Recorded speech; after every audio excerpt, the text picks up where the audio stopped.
Let's go back to Kenny. Kenny, your thoughts on what happens a week from today? I think the Steelers obviously screwed up yesterday. They controlled their own destiny. They cost themselves a playoff spot possibly yesterday because if the Jets and Kansas City win next week, Steelers are done. So this game though still has meaning to them. So they're going to play it as if it is a playoff game and hope the Jets get to Buffalo Rex Ryan. So they're not going to lay down. This isn't going to be a game where they rest their starters. This means a lot. So the Browns have a chance to play spoiler. While the Steelers still believing they have playoff hopes. And like you said, there'll be a ton of Steelers fans in that stadium. So the Browns are going to have a tough game next week. I don't think their offense will be able to score enough points to keep up with the Steelers' offense against that Browns defense because the Steelers won't take their foot off the gas next week because of how much the game means to them. I'm interested to see Matt Lodi will join us at 8 o'clock to talk about the Steelers. What happened with that offense? Because ESPN said they had the most high-powered offense in their rankings last week, and they against the Ravens secondary that has just been torched all year. And I think in the third quarter, Roethlisberger had 36 passing yards. Well, let's give credit where credit is due. I mean, clearly Ryan Mallett is a first-class starting quarterback in the NFL and deserves to be. Yeah, or anybody can beat anybody on any given day, and division games are always tough to win, no matter what. Yeah, they are. They are. It was Remember this: the Steelers secondary stinks, guys. Johnny Manziel threw for 372 yards against that Steelers secondary, so that's their weakness. They've just been outscoring people for the most part this season. Their defense is good against the run, but it's horrific against the pass. Right. They secondary is suffering, and Baltimore just had a great game plan, and Baltimore actually kind of lost the game for themselves. You know, Upshaw being off sides on the 1 yard line, but being through the pick. Yeah. Hey, Kenny, let me go back to the other question of 1 week from today. Who survives for the Browns? I clean house. Sorry, Mike Pettin, nice guy in that, but defense was supposed to be his calling card. They stink on defense this year. Yesterday, a decent second half, but the two touchdowns were so easy in the first half. The run defense is horrific. They're 3-17 in their last 20 games. I'm not keeping Mike Pettin just to keep Mike Pettin for continuity's sake, for stability. He's not a good head coach. Some coaches are made to be head coaches. Other coaches are made to be assistants. Romeo Crennel comes to mind. So when you look at it from that standpoint, I'm cleaning house. Mike Pettin, Jim O'Neill, Steve Filippo, everybody. I'm getting rid of the entire coaching staff. Ray Farmer's gone. I need to be a better talent evaluator. So we're not looking at Dwayne Bowe and three midgets playing a wide receiver for whoever the quarterback is to throw to, and they still haven't found a quarterback since 1999. So you're going to have the worst record in the league, or at least tied for the worst record in the league. So I don't think keeping the coach around is going to be the right move. I think you go out and you find a coach that has a proven track record. No more first-time coordinators who want to be head coaches. Go out and find a guy who is either A, taking a team to the Super Bowl or won a Super Bowl. You find a guy that has a proven track record evaluating talent. They can't do this first-time crap anymore. How soon is this firing? Is this a Sunday night thing? It's Monday. Is it a Monday morning? It's Monday. 4:05 p.m. It's going to be hard for them to find a coach that wants to come in and really wants to come to the Browns. I understand that, and that's fair, Pierre, but you're offering up this. You're offering them the first pick in the draft to try and build a team, and you're offering them an opportunity to come into a fan base that, loves its football team and will support a winner. And also you're going to be offering them a boatload, or what do they say on DraftKings, a shipload of money? Yes, that's what you're offering that head coach to come in. You may even give him some GM power to help go shopping for the groceries, as Bill Parcells like. All right, but Kenny, based on what you're saying, how are you going to bring in a veteran coach that has experience? Who's coming in? Who are you bringing in?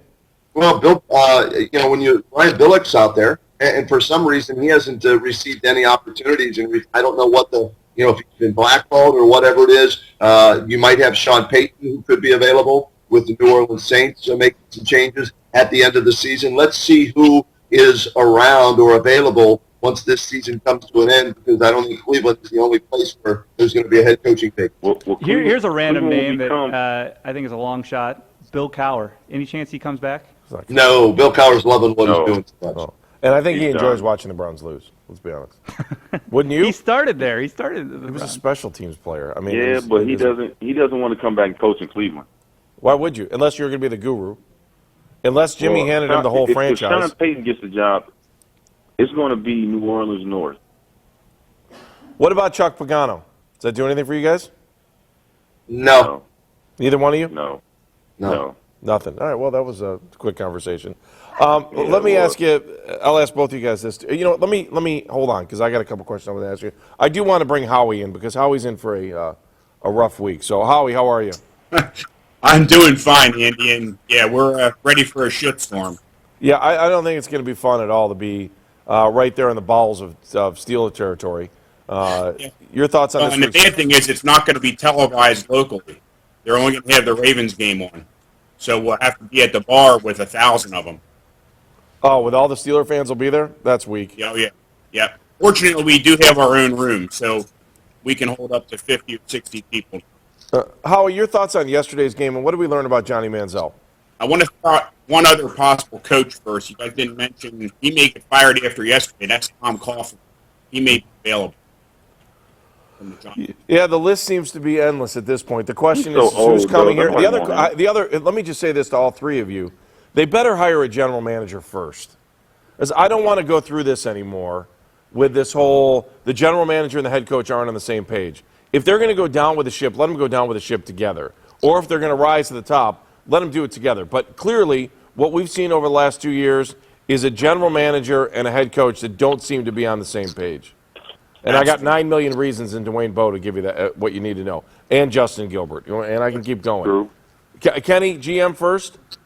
Unless that head coach is the general manager and he gets to pick his team, and that might be something you have to offer to get a big name here. You might have to say, all right, yeah, I'm going to pay you $8 million a year to be the head coach here, and I'm going to give you the GM duties as well, so you get to pick the players you want to try and turn this thing around. So you may have to offer a lot of money as well as complete power, complete control of the organization. And with the way things have gone, if it's the right guy, I don't have a problem with that. Again, we're going to have to wait and see who's available. Would you be okay with another George Kokinis situation? Is that what you're setting up? No, I'll pass on George Kokinis. I'm not saying him personally. I'm saying a situation like George Kokinis. How about that guy in the picture behind you? LeBron? Jim Tressel, right? Now, I think he likes what he's doing at Youngstown State the last time I talked to him. So I don't think Urban Meyer or Jim Tressel aren't going to coach the Cleveland Browns anytime soon. Again, he doesn't have any NFL experience and has not taken a team to the Super Bowl or won the Super Bowl. And as good as Jim was in college with all of his national championships, I don't see him being the answer. Pierre, just GM first, clearly, right? We're on the same page? Definitely GM first. I think about two guys off back, Floyd Reese. Then you got Scott Pioli. Both of those guys have built teams. One built Tennessee, then the other built New England. What would it take to get Pioli? Class guys. What would it take? I mean, I don't think it would take much to bring either one of them in, but you just definitely have to bring in a guy who's a guru that knows football and can get some real scouts in here. Cleveland scouts, what's up? Howie, other thoughts heading into this week? Okay. Thoughts on the game real quick. Sure. What Kenny said about the defense, it was hideous in the first half. And again, the scheme, the setup, they didn't even think about containing Alex Smith, who was the second leading rushing quarterback in the NFL going into this week. I watched a wide receiver come across in motion, and he was being chased by a linebacker, and there was nobody left on that side of the field other than Paul Kruger, who never contains. It's the design of the defense that's poor. And about the receivers, they were hurting at receiver. But one thing I noticed yesterday, Johnny Manziel missed a lot of guys by throwing behind him, just enough that the guy could maybe get his arm back and touch the ball, but not make a catch. And then he had 3 or 4 that he floated when he should have thrown, or threw it when he should have floated it. You know, he didn't have a good game. He did what he had to in the second half, but if you watch his press conference, he was very disappointed.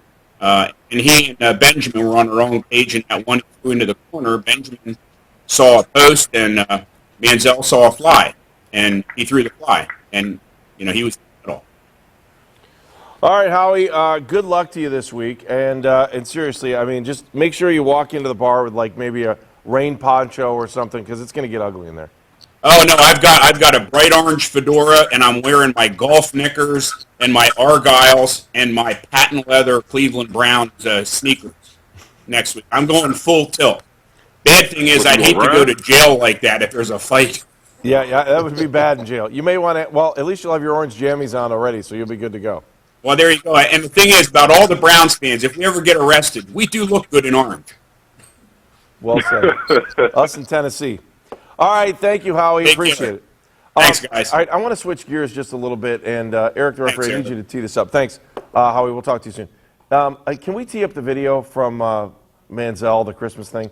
Yes. Did you see this, Kenny? I have not. No. All right, no, here's your I'm first not. chance. And I don't know, Pierre, have you seen this? I haven't seen it either. I would love to see it though. Are you near a computer at all, or no? I am. I'm in front of the computer right now. All right, go to If NewsNet he calls 5, me dial back, up the then show. You'll I watch can see yourself. And then Okay. this was, just set this up for me, will you? So this was over the holidays. It hasn't been said where, but apparently a buddy of Manziel's took this video of him partying, and he has a can in his hand. Now, what the can is, it's not fully clear. It does, though, look like a malt beverage. So think of it as you will, but here's the video. Dirty soda in a styrofoam.